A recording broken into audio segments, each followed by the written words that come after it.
Salut à tous, c'est Samuel, on se retrouve pour une nouvelle vidéo InArt, la licence, non pas Le Seigneur des Anneaux, mais on est sur la licence Le Hobbit, avec le premier personnage justement de cette licence, Thorin.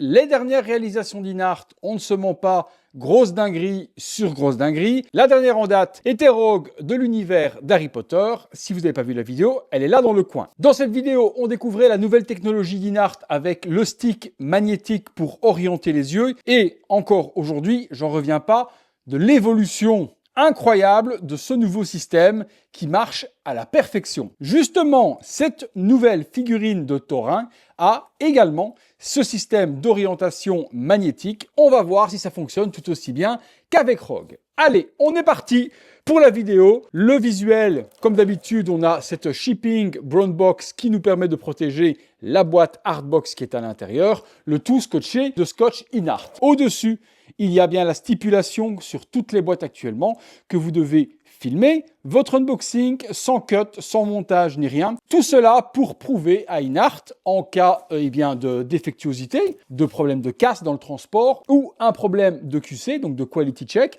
que cela n'est pas de votre faute, que vous n'avez pas cassé quelque chose au montage ou autre et que c'était bien au moment de la réception. Je le répète à chaque fois, mais pas de vidéo.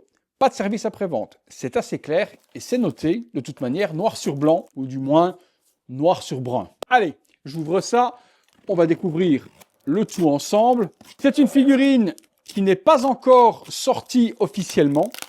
Je pense qu'elle doit, au moment où je tourne cette vidéo, les premiers batchs des personnes qui ont acheté chez InArt en premier stock et, attention, qui ont payé 100% de la figurine à la précommande, non pas un acompte et le solde à la sortie, eux vont commencer à recevoir leur figurine. Pour les autres, je pense que ce sera dans le premier quart 2026, donc entre janvier et entre le mois d'avril pour l'Asie et pour l'Europe, un jour ou l'autre. Deuxième boîte, à l'intérieur, hop, on a cette boîte grise avec les ornements typique de InArt, la licence Le Hobbit, Motion Picture Trilogy, les petits designs, les mentions sur le côté, 1/6 scale collectible figure. The Hobbit, c'est an accepted journey pour le film. Alors, continuons l'ouverture. Hop, hop, et on tombe enfin sur la hardbox de ce petit bijou qui est Thorin, Oakenshield. En anglais. On retire le plastique également tout autour afin de découvrir cette magnifique boîte comme c'est les faire InArt. Allez, on y est. Qu'avons-nous de beau? Je la découvre en même temps que vous. Le Hobbit, Motion Picture Trilogy, l'Arkenstone qui est juste là devant. Si mes souvenirs sont bons, si je dis pas de conneries, mais auquel cas, vous me corrigerez en commentaire. Donc la pierre, ici en dessous, InArt 1/6 scale collectible figure, les petits logos habituels et c'est la AG018. Sur le côté, The Hobbit, Motion Picture Trilogy. En relief sur la boîte de couleur gris, on a le personnage de Thorin qui est représenté. La boîte est dans un aspect bleu cuir, un peu comme la tenue justement de Thorin. Et on voit cette illustration superbement réalisée. Thorin Oakenshield, écrit en relief en lettres d'argent. Au-dessus, InArt. En dessous, hop là, juste ici, nous avons les petits warnings et les traces de marque habituels avec le petit logo anti-contrefaçon. On se découvre tout ça ensemble, comme d'habitude, en vue plongeante. On est parti sur le contenu et sur la découverte du packaging. Ouvrons la boîte qui s'ouvre donc sur la face de l'Arkenstone qui est juste ici. Lorsque l'on ouvre, on tombe sur l'enveloppe habituelle. Rien du tout sur le côté de la boîte, juste de couleur bleue. Ce fameux petit papier avec différentes inscriptions. À l'arrière, strictement rien. L'enveloppe chrome typique de InArt avec la lettre de remerciement à l'intérieur et le petit speech habituel aussi. En chinois sur la partie du haut, en anglais sur la partie du bas. Et il n'y a pas l'air d'y avoir de conneries écrites. Je pense que c'est fini. Ils ont appris le manuel d'utilisation. Où, quoi, va où dans la boîte comme d'habitude. Donc on va avoir les différentes pages explicatives. On a l'habitude, super petit manuel, les articulations. Forcément le body va être plus petit qu'un body classique 1/6. On voit les articulations un peu partout, donc des points qui vont permettre de donner des poses à la figurine à volonté, les différentes mains avec les positions et à quoi elles vont servir. Ici aussi, comment assembler les parties de lanière et de ceinture autour du costume. L'épée, juste ici, et son fourreau. Le socle et sa tige. Le système d'orientation des yeux avec le stick, on reteste ça ensemble. Et puis, comment ressortir la tête du sarcophage, comme d'habitude également. Ensuite, l'after sale service, on connaît. Pour terminer, le joli ticket de cinéma, Thorin, Oakenshield, Hobbit Motion Picture Trilogy, le tout sur lettres d'argent. Et à l'arrière également, les écritures avec le nom de la figurine. La date de précommande, c'est noté juste là, j'essaie de vous le montrer. C'était à mon anniversaire en plus, le 29 mai 2025 à 20h, heure de Chine. Donc à peine 6 mois après la précommande, la figurine pour le premier batch est disponible. Premier étage, figurine, tête, différentes mains. Et je pense que ça doit être juste ici son bouclier. Deuxième étage, une mousse et les différents items. La hache, l'épée, le fourreau, encore une autre épée, la pipe, la tige, le socle et également le petit stick magnétique. On va dans le box, on se détaille tout ça. Les différents accessoires fournis avec cette figurine, commençons comme d'habitude par le socle. Sur le dessus du socle, nous avons une couleur verte un peu couleur jade avec énormément d'ornements de couleur gold et des symboles nains. Vous retrouvez ici le trou pour venir mettre la tige puisque sur le dessous, malheureusement, nous n'avons de nouveau plus le truc qui pivote pour avoir accès aux aimants. On revient à la tige. Maintenant, on le sait, ce sera définitif, il n'y aura plus de retour en arrière. Cette drôle de découpe, je n'ai pas spécialement d'idée pourquoi est-ce qu'elle existe. Je pense que c'est juste du design. On a le nom de la figurine, la licence, ici le film InArt 16 Scale Collectibles et la AG 018. Sur le côté de la base, les ornements nains de couleur gold. Et vous voyez que la base donne un aspect pierre pour la simple et bonne raison qu'elle est ultra lourde parce qu'elle est en résine. Par devant, le nom de la figurine, Thorin, Oakenshield, orné également de 2 flèches gold qui vont vers la gauche et vers la droite. Et là, nous allons aller de bonne surprise en bonne surprise, vous allez voir. Commençons déjà par les mains, elles sont hyper nombreuses. Vous allez avoir des mains gantées et d'autres non gantées. Les mains de chez InArt, on les connaît, toujours de très bonne qualité. Ils portent bien la bague au bon doigt. Et vous remarquerez également la forme de la main et la taille de la main, ils n'ont pas recasté une main classique. On est vraiment sur des mains de nains. Donc une grosse paume et également des petits doigts tout trapus. Les autres mains vont être, elles, gantées, où l'on va retrouver également une bague. Et on va avoir des mains pour les différents accessoires, tenir la pipe, les différentes épées, la hache et autres. Donc des espèces de mains avec une lanière de cuir tout autour. On ne pourrait pas spécialement appeler ça des mitaines, mais vous m'avez compris. Pour les mains non gantées, j'ai oublié de vous montrer, mais elles sont ici, il y en a bien 2. Bouclier, typique de Thorin, 2 parties imitation métal ici sur le devant. Le bouclier, lui, est en plastique, il est creusé à l'intérieur, avec une partie ici pour pouvoir être tenu. L'aspect bois est bien réalisé, peinture également, sculpte. Si on ne touche pas, on pourrait s'y méprendre avec les matières. Nous aurons le fourreau de l'épée sur une lanière de cuir qu'il va falloir assembler. Si vous ne savez pas comment ça s'assemble, vous avez un tutoriel sur la vidéo unboxing de InArt qui vous montre les étapes. Rien de bien compliqué, vous devez passer cette partie-là juste à la lanière de l'épaule de Thorin et venir réassembler le tout. Le fourreau est en PVC, la boucle qui se trouve juste ici, elle, est en métal. Je vous montre un petit tour du design. Les symboles sont bel et bien présents. C'est pour moi totalement accurate. Ensuite, on continue par la carte avec la montagne, les directions et autres. On a vraiment un aspect ultra usé sur le papier. On pourrait croire limite à un parchemin et vous avez les notifications et les directions à prendre, comme dans le film. Et là, les accessoires qui restent, mis à part ceci, tout est en métal. La pipe, pour commencer, on pourrait se dire ok, pourquoi, mais elle est en métal. Avec juste ici devant, les gravures fidèles à la pipe de Thorin et l'imitation bois. Pourquoi l'avoir fait en métal? Bonne question. Je pense que ça doit être du bois de base. Cette partie-là, ça semble, si mes souvenirs sont bons, au costume. Ça aussi, c'est en métal.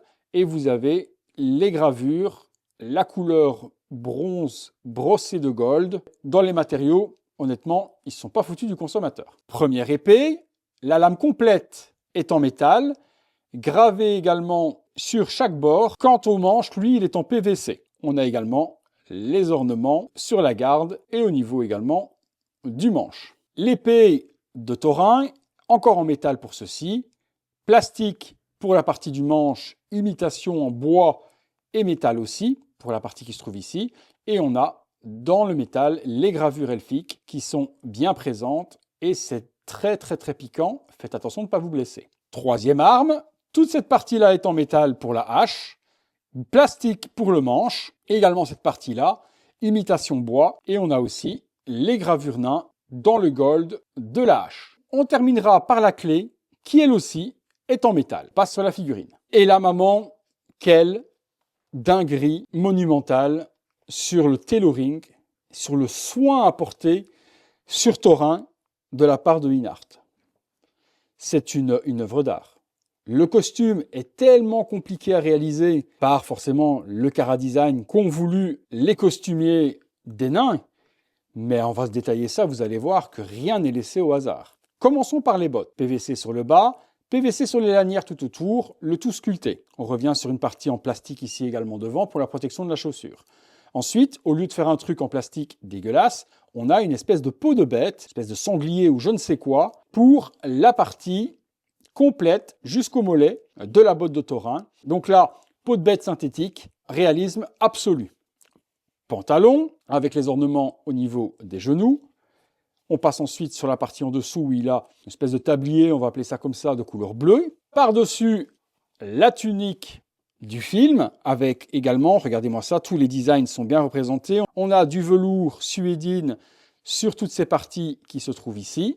Pareil sur l'arrière, lorsqu'on enlève la veste, on a également tous les beaux designs. C'est vraiment une pièce d'œuvre d'art au niveau des vêtements. C'est complètement ouf. En dessous, on retrouve l'espèce de cotte de maille. C'est pas en métal, mais ça donne l'aspect métal au niveau du visuel. Et on a également tous les losanges qui sont représentés pour protéger le tout. La ceinture est juste magnifique aussi, avec tous les ornements. Les endroits ici vont être pour attacher le tout, mais je vais regarder exactement également dans la vidéo de Inart comment assembler tout ça. On revient sur l'espèce de gilet de métal sur les bras aussi, et puis on va avoir les parties des brassards bleu comme celui-là. C'est du vrai cuir aussi pour les lanières et pour la partie qui vient tenir la main. Pour ceci, on est sur du PVC. De l'autre côté, même brassard, de nouveau avec du cuir, aussi bien pour les lanières. Les boucles sont en métal, sublime. On passe ensuite sur, on va appeler ça le manteau. Il est en cuir aussi, bien usé à certains endroits, couture. Et on a cette peau de bête qui revient par devant de la sorte. La veste, forcément, vous pouvez l'enlever si vous le désirez et avoir la figurine sans, si cela vous plaît au niveau de l'exposition. Maintenant, je trouve qu'elle est tellement belle, cette veste, que ce serait dommage quand même de s'en priver et de l'enlever, mais vous aurez la possibilité d'exposer votre figurine à votre goût. Au niveau des articulations, on peut plier le bras pratiquement sur lui-même, on peut lever, on peut vraiment faire ce que l'on veut. Les vêtements n'empêchent en rien les articulations de la figurine. Pareil pour les jambes, on peut relever, plier. Donc vous pourrez vraiment articuler et poser votre figurine avec, comme je dis souvent, de limites que votre imagination. Chose particulière également, et plutôt bien pensée, c'est qu'ils ont texturé la nuque, regardez, avec du poil. Pour ne pas avoir quelque chose complètement clean et que justement la continuité de la barbe de Thorin soit également peinte et sculptée dans la nuque. La tête justement, eh bien écoutez, on va la découvrir, mais avouez qu'on est sur encore un des tailorings les plus poussés de chez Inart. Concernant la tête, toujours dans le sarcophage, là bizarrement, il a les yeux sur le côté, pourquoi pas. On va ouvrir ça. On a de nouveau plus du tout la petite pastille chrome qu'on retrouvait ici en dessous. Pour retirer la tête, alors ne faites pas la bêtise que j'ai fait sur Rogue et j'ai oublié de vous l'expliquer. Si vous tournez la tête, il faut que vous reveniez avec ceci. Si vous tournez trop, vous allez le laisser dedans et vous ne pourrez pas emboîter votre tête sur votre figurine. Lorsqu'on tourne comme ça, c'est verrouillé. Ah ben, je viens de lui baisser les yeux maintenant. Donc vous tournez un tout petit peu et vous pouvez lever et ça fonctionnera parfaitement. On se zoome ça et on regarde ça de près. Allez, on se regarde ça de près. Parlons déjà du cheveu en laine de mouton. Pas d'une seule couleur, puisqu'on peut remarquer qu'il y a des cheveux blancs, des mèches blanches également. Et lorsqu'on revient devant, on retrouve des mèches blondes également, qui viennent des racines sur le front et qui retombent sur les côtés. Le rierre est juste exceptionnel, comme d'habitude. Vous pouvez regarder de près avec la macro. On ne voit strictement aucun débordement de colle ou autre sur les racines. C'est appliqué à la perfection. Je prends la tête dans la main et je vous montre du coup également le visage. Regardez, la ressemblance avec l'acteur est juste ultra frappante. Le paint du visage on dirait de la peau humaine. La barbe, quant à elle, elle va être sculptée. On aurait pu aimer qu'elle soit également en poil de mouton, mais ils ont choisi le sculpte plastique pour celle-ci. Les yeux bleus, à l'intérieur, on découvre le système perse orientable, mais qu'on n'utilisera pas avec les doigts, puisque, comme avec Rogue, on retrouve ce joli petit stylet avec le logo InArt en chrome, et qui va nous permettre, comme avec Rogue, eh bien, de pouvoir orienter les yeux sur le côté, sur le devant. Comme d'habitude, on peut orienter ça comme on veut, et bien ça marche de la même manière. Vous voyez, hop, on peut vraiment de nouveau faire ce que l'on veut et tourner à 360 degrés les yeux de Thorin. C'est magique, ça marche hyper bien. On peut les mettre de côté facilement de la sorte. Vous pourrez les mettre de l'autre côté comme ceci, vers le bas si vous voulez, vers le haut de la sorte en amenant comme ceci. Voilà, et lui faire un regard hyper intimidant. Et si vous voulez remettre droit, rien de bien compliqué, vous approchez tout doucement, vous descendez et vous remettez le regard parfaitement. Les yeux sont synchronisés, l'un ne peut pas partir à gauche et l'autre à droite, il ne peut pas loucher, c'est juste parfait. On n'a pas besoin d'en bouger un puis l'autre, les deux se suivent automatiquement.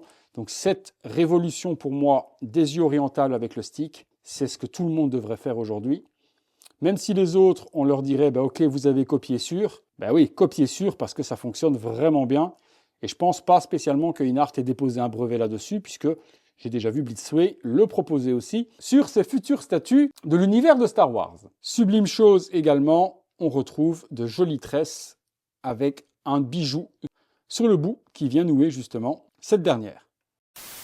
Figurine posée, simple, sans pose particulière, sans accessoires, juste pour vous montrer la figurine posée sur son socle. J'avais une crainte au niveau de la tige, j'avais peur que ce soit une tige classique et qu'elle soit trop haute pour l'entrejambe forcément de Thorin qui est un nain. Mais non, la tige est adaptée à la figurine, donc vous pouvez vraiment la mettre parfaitement sans que ça fasse lever les pieds et la figurine tient parfaitement. On voit juste la petite tige entre les jambes, on ne voit par contre pas la tige de maintien entre les cuisses puisqu'elle est masquée par la tenue. Je reviens vers vous après avoir assemblé la lanière pour vous expliquer rapidement, mais je vous conseille tout de même d'aller voir la vidéo unboxing d'InArt, les étapes sont bien expliquées. Vous devez séparer cette ceinture du fourreau qui se trouve à l'arrière. Passez la première partie ici et vous devez sortir juste à cet endroit-là du manteau. Lorsque vous sortez du manteau, vous allez passer derrière et juste en dessous de la peau de bête, vous allez avoir une autre petite fente qui se trouve juste là. Vous allez rentrer à l'intérieur pour repasser en dessous de la veste et venir assembler sur la boucle. Vous passez à ce moment-là toute cette partie-là dans la boucle et également le bijou qui se trouve ici. Vous remontez la lanière ici pour maintenir le tout. Et ensuite, vous venez, il y a un seul trou, venir mettre la fermeture de la boucle. Cette partie-là vous permettra à ce moment-là de ranger cette première épée. Celle-ci s'emboîte parfaitement dans ce fourreau qui se trouve juste là. Et à l'arrière, vous pourrez à ce moment-là y ranger la deuxième épée des elfes, comme ceci. Rien de bien compliqué, ça m'a pris un bon quart d'heure parce qu'il faut être minutieux pour réussir à passer les petites pressions et autres pour cette partie-là. Mais si vous y allez tout doucement, et je vous conseille fortement la pince à épiler. Une première pose tout assemblée et je lui ai inséré la pipe entre les doigts. Une pose supplémentaire pointant du doigt avec la main destinée à cet effet et j'ai posé l'autre main sur son épée. J'avais peur qu'avec le poids des armes, je corrige ce que j'ai dit, le bouclier n'est pas en PVC, il est en résine. Donc j'avais peur que l'épée métal plus le bouclier résine soit trop lourd et qu'on ne puisse pas faire tenir les bras dans la position qu'on avait envie et que ça retombe. Au final, non. Les armes, même étant en métal, les articulations c'est assez rigide et on peut donner les poses que l'on veut à la figurine. Une pose supplémentaire avec l'épée des elfes et bouclier dans la main, avec la hache et une dernière pose sur la figurine tenant la carte dans la main et dans l'autre main, je lui ai glissé la clé. Allez, on se retrouve tout de suite pour la conclusion. Conclusion sur cette figurine de Thorin, que dire d'autre que pour moi, InArt est tout simplement au-dessus de tout le monde. En 1/6 aujourd'hui, sans être dans des sommes astronomiques qui sont généralement le double de celles d'InArt avec JND, autant vous dire que là on est quand même sur le nec plus ultra de ce qui se fait en matière de figurines 1/6. Hot Toys pour moi rame pour le moment pour récupérer le retard qu'il a, mais là vraiment tout est exécuté à la perfection. Tailoring, les matériaux, du métal pratiquement partout, le RIER, le système d'orientation avec les aimants. On est carrément sur une autre planète. Hot Toys était, jusqu'à l'arrivée d'Inart, la société référence pour le 1/6. Aujourd'hui, malheureusement, ils se sont fait complètement dépasser. Maintenant, Inart, ce n'est pas une machine à préco. On n'a pas une précommande toutes les semaines. Ils commencent tout doucement à accélérer. Ils ont quelques licences plutôt intéressantes.